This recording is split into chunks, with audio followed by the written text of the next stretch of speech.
Hello everyone, welcome to class 11th।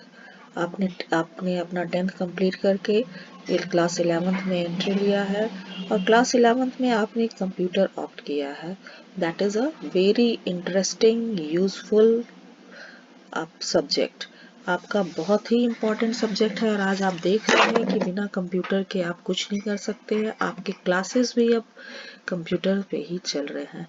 So it is a very interesting and also very a useful subject. आपने इसे opt किया है तो इसमें आपके सिलेबस में क्लास 11th में आपका इंट्रोडक्शन टू कंप्यूटर है और उसके साथ साथ आपको प्रोग्रामिंग में C++ पढ़ना है, एल्गोरिदम पढ़ना है और नंबर सिस्टम भी प्रोग्रामिंग मेथोडोलॉजी में पढ़ना है। So today we will deal with our new subtopic and the very first topic, that is introduction to computer. So सभी कोई आज किस डेट में कंप्यूटर यूज कर रहे हैं, कंप्यूटर्स के बारे में जान रहे हैं, मोबाइल ऑपरेट कर रहे हैं। So everything is related with computer और जो हम आज देख रहे हैं that is the advance version of computer. It took several years to come to the present stage.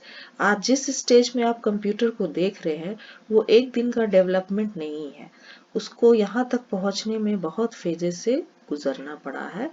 तो उसके लिए आपको डिफरेंट फेजेस के बारे में भी हम बताएंगे। So first we will see introduction to computer. So many people believe that knowing how to use computer, सभी कोई जानते हैं आजकल कि कैसे कंप्यूटर यूज करना है। So is one of the basic skill needed to succeed in workplace। आजकल किसी भी वर्क प्लेस में बिना कंप्यूटर सिस्टम के काम नहीं होता है।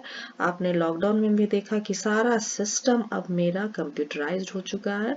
हमें एक दूसरे से बात कम्युनिकेट करना है, कोई सामान भेजना है, कोई मेल भेजना है, किसी भी स्मॉल एरिया से लेकर large distance means even countries and continentals तक हम विदाउट एनी हर्डल, बिना किसी बाधा के हम लोग इसको देखते हैं, कंप्यूटर के थ्रू हम लोग सक्सेसफुली करते हैं। In order to use computer, it is necessary how the computer work। अब आपको जानना जरूरी है कि कंप्यूटर कैसे काम करता है। First we will see introduction. So first, what is computer? So computer is an electronic device that accepts data, performs operation of data, presents the result and store the data on the results are needed। Computer क्या है? ये एक electronic device है जो कि data पर काम करता है। ये डेटा को एक्सेप्ट करता है, उस पर परफॉर्म करता है और फिर उसके बाद रिजल्ट देता है और रिजल्ट को आप स्टोर भी कर सकते हैं फॉर फर्दर यूज और जब जरूरत हो उस रिजल्ट को आप रिट्रीव करके देख भी सकते हैं। So this is the main basic functions of computer. और प्राइमरी ऑपरेशंस क्या क्या कंप्यूटर पे परफॉर्म होते हैं? That is input, processing, output and storage. So अगर आपसे पूछा जाए what are the main operations of computer या what are the main four primary operations of computer, तो क्या है? Input, processing, output and storage. So input, processing और output को हम लोग IPO साइकिल भी कहते हैं। First letter I for input, P for processing, O for output. इसको हम लोग IPO साइकिल भी कह सकते हैं। सो कई कई क्वेश्चन में आता भी है what is the full form of IPO cycle, what do you mean by IPO cycle? So IPO cycle means input। So सबसे पहले enter data in computer, computer में सबसे पहले डेटा को डालना पड़ेगा, that is called input. Processing means performing operations on data, data पे आपको फंक्शन परफॉर्म करना पड़ेगा, that is called processing. Output means presenting the result, जो प्रोसेसिंग के बाद हमें जो आउटपुट मिलेगा that is result. Take an example, suppose हमें एक रॉ मटेरियल है, कहीं पर हमें स्टिचिंग का, कपड़े का स्टिचिंग करना है, तो आपका जो रॉ मटेरियल्स होगा वो धागा होगा, कॉटन होगा। प्रोसेसिंग में कटिंग एंड स्टिचिंग होगा और readymade close is your output. So this is the process of input, process, output. Same computer में आप देंगे data 2 + 2, तो 2 + 2 को ऐड करने का जो काम होगा वो प्रोसेसिंग होगा और 4 जो होगा वो आउटपुट होगा। Last one is storage. अब आप डेटा को स्टोर करना चाहते हैं, सेव करना चाहते हैं फ्यूचर यूज के लिए, तो स्टोरेज में सेविंग द डेटा और आउटपुट फॉर फ्यूचर यूज, और उसको आप कभी भी रिट्रीव करके देख सकते हैं। Next is what is data. अब डेटा क्या है? तो डेटा जो भी आप कंप्यूटर में प्रोसेसिंग के लिए दे रहे हैं दैट इज कॉल्ड डेटा। वो कुछ भी हो सकता है, वो फैक्ट हो सकता है, फिगर्स होता है, नंबर हो सकता है, अल्फाबेट्स होता है, कोई भी ऑब्जेक्ट, जो भी आप डेटा इनपुट कर रहे हैं कंप्यूटर को प्रोसेस करने के लिए दे रहे हैं that is called data. So data is a collection of facts, figures and statistics related to an object. Data can be processed to create useful information.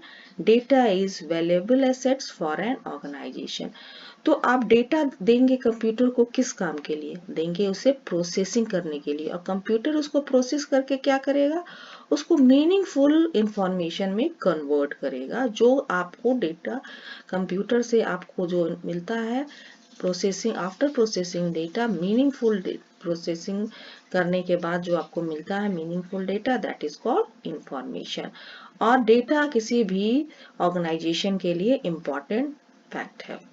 So data can be used by managers to perform effective and successful operations of management.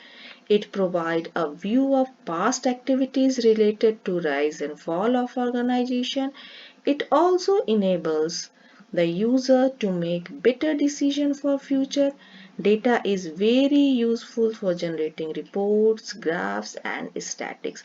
Suppose take an example of college. College में आपका admission हुआ है, तो अगर आपका admission के सारे details जो है हम लोग कंप्यूटर को देंगे that is called data.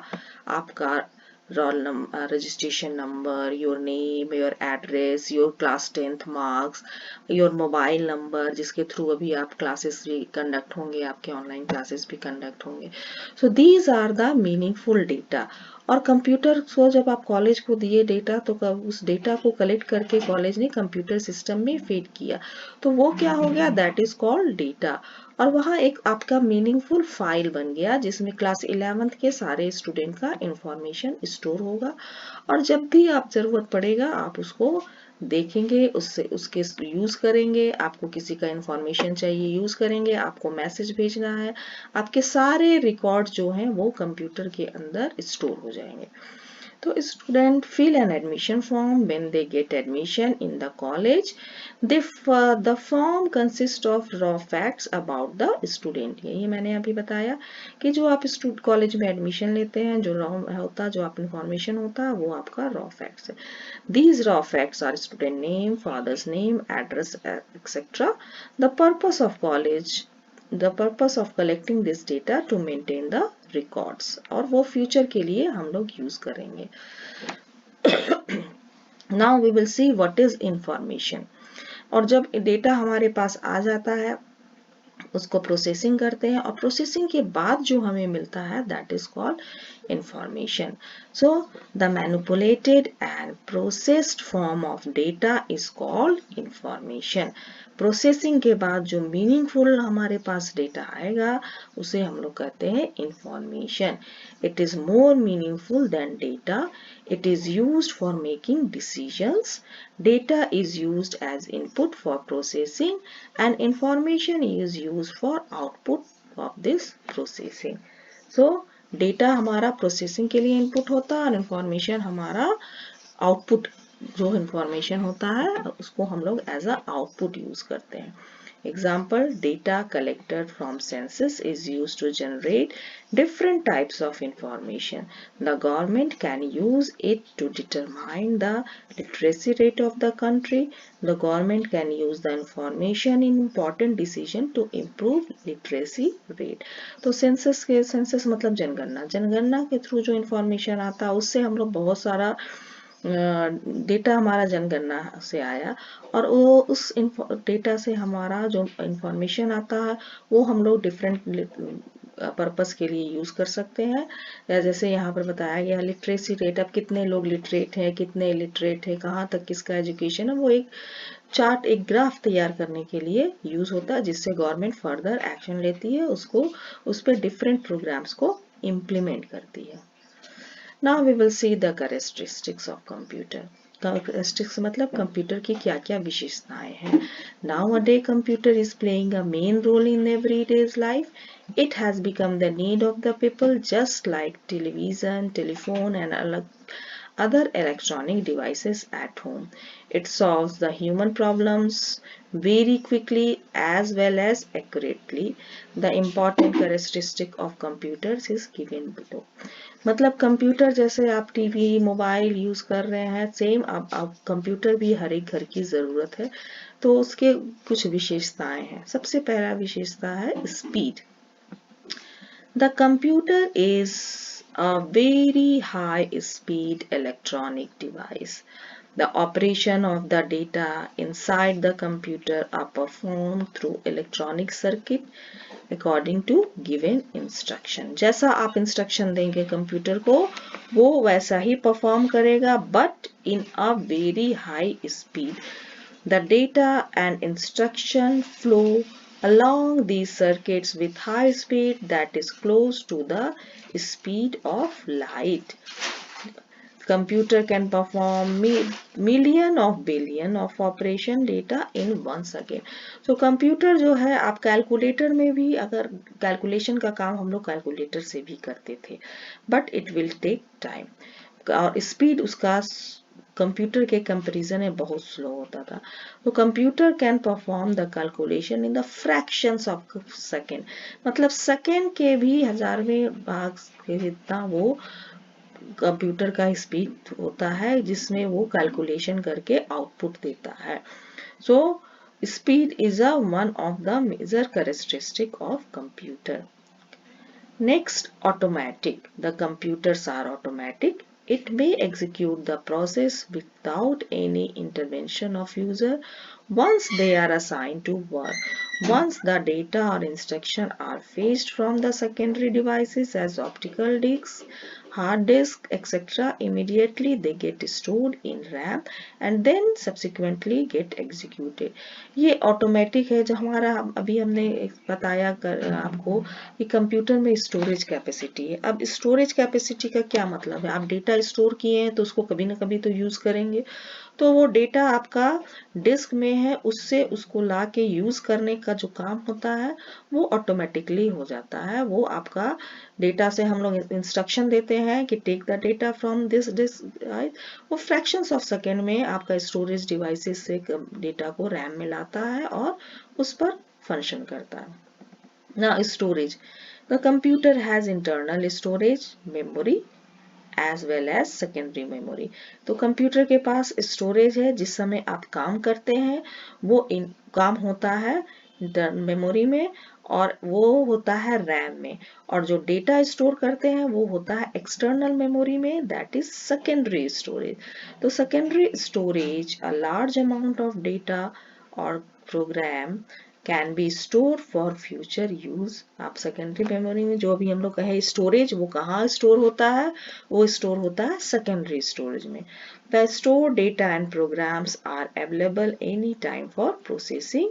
Similarly information downloaded from the internet can be save on storage media. आप इंटरनेट से भी कोई इंफॉर्मेशन लोड करते हैं, वो आप कहाँ स्टोर करते हैं, अपने स्टोरेज मीडिया पर। सो नो फीलिंग, कंप्यूटर के पास डिसीजन मेकिंग नहीं है। So computer is electronic machine, it has no feeling, it detects object on the basic instruction given to it. We can make certain decision and judgment of our daily life. One, on the other hand, computer cannot make such judgement of their own computer based on instruction. Computer जो है वो instruction पे काम करता है, आप जैसा instruction देंगे वो वैसे ही परफॉर्म करेगा, इसके पास अपना डिसीजन मेकिंग नहीं है। That's why it is also called a डम machine. Now consistency, people often have difficulty to repeat their instruction again and again.